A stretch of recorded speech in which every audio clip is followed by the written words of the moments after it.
In the village of Okalongo, where mopane trees bent with the wind and dusty roads stretched between homesteads, lived three inseparable best friends, Dinelago, Tulipo, and Hileni. People in the village always said, three stones together hold the pot stronger. And it was true. The girls did everything together. They walked to school beneath the hot sun, fetched water from the borehole, and spent evenings beneath the old marula tree laughing until their stomachs hurt. Ndinelago dreamed of becoming famous one day. Tulipo loved making people laugh. Hileni always tried keeping peace between them. One afternoon, Tulipo borrowed a smartphone from her cousin visiting from Windhoek. "Let's record something funny," she said excitedly. The girls acted like village aunties fighting over food at a wedding while chickens ran behind them. Children nearby laughed so hard they rolled in the sand.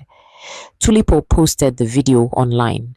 Within days, the video spread across Namibia faster than fire through dry grass. Suddenly, everyone knew the girls from Okalongo. At school, students crowded around them, asking for selfies. Villagers greeted them proudly.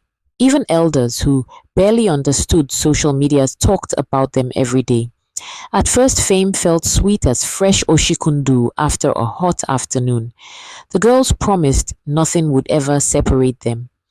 But as elders say, when luck enters the homestead, even shadows begin competing. Followers online constantly compared them.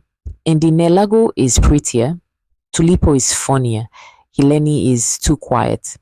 The comments slowly planted jealousy between them. Then one day, a promoter from Windhoek invited only Ndinelago to attend an influencer event in the city. She accepted without telling her friends. When Tulipo saw pictures online of Ndinelago posing beside celebrities and expensive cars, her chest tightened with anger. The road already chose its favorite, she muttered bitterly. That evening, the girls argued outside Hileni's house while goats wandered nearby. "We started this together," Tulipo shouted.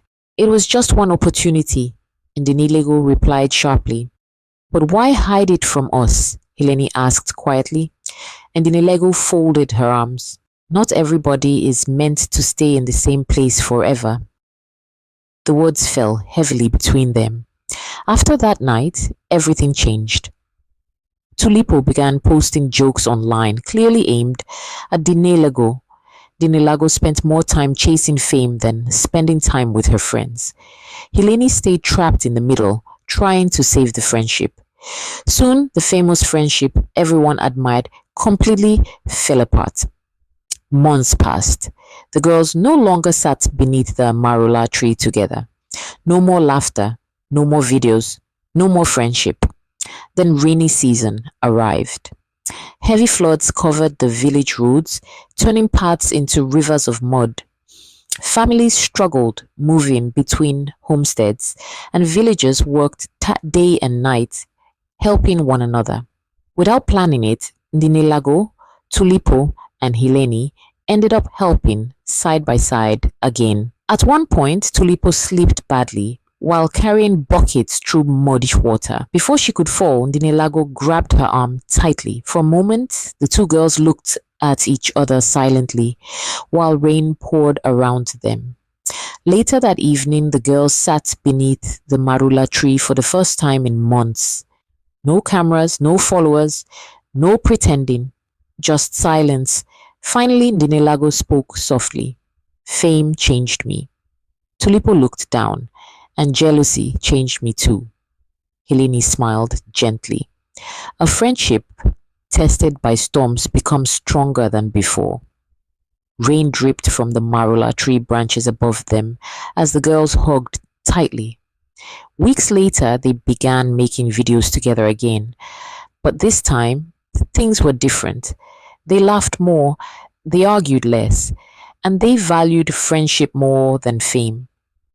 By the time they turned 18, the girls had become known not only for their funny videos, but for the friendship that survived betrayal, jealousy, and pride. And in Okalongo, people still tell their story beneath the marula tree. Because some friendships are like village roads, dusty, cracked, and full of stones, but somehow they still lead you back home. Hello, besties. If you liked that story, don't forget to like and subscribe, comments where you're watching from. I want to see how far this story goes by.